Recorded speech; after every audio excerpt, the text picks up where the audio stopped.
le renvoi de Pierre Palmade pour blessure involontaire ne convient pas aux parties civiles.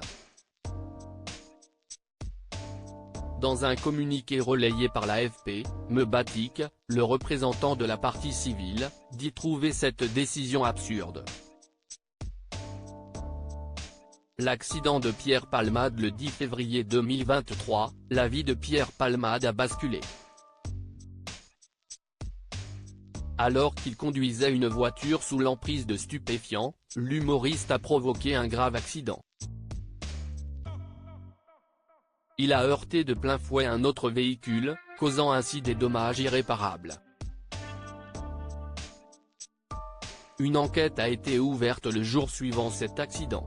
Puis 6 jours plus tard, l'humoriste a été mis en examen pour homicide et blessure involontaire par conducteur ayant fait usage de produits stupéfiants en état de récidive légale. À l'époque, le quinquagénaire se disait confus. Il expliquait n'avoir aucun souvenir précis de l'incident. Ce qui a considérablement compliqué l'affaire. Pierre Palmade @si pas une décision complexe. Pour rappel, dans le véhicule que Pierre Palmade a heurté se trouvait une femme enceinte. À cause de l'accident, elle a malheureusement perdu son bébé.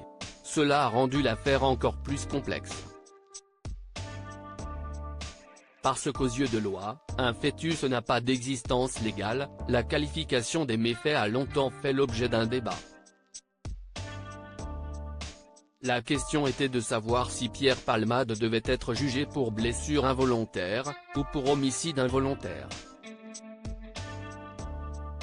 Mais voilà, lundi 27 mai 2024, la justice s'est enfin prononcée. Ainsi, Pierre Palmade fera finalement l'objet d'un jugement pour blessure involontaire. En cas de condamnation, l'humoriste pourrait encourir jusqu'à 14 ans de prison et 200 000 € d'amende. Une décision que déplorent les parties civiles. En effet, ils trouvent injuste ce renvoi, car selon eux, le bébé, bien que pas encore né, était indiscutablement viable.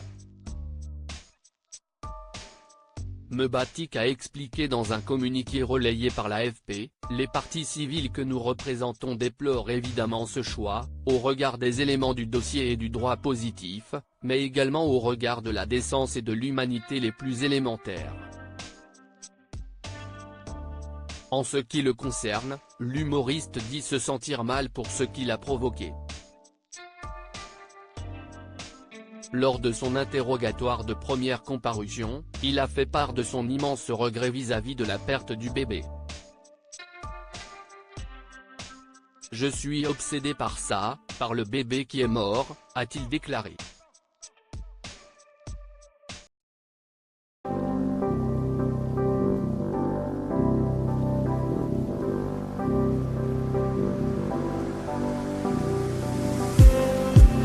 Just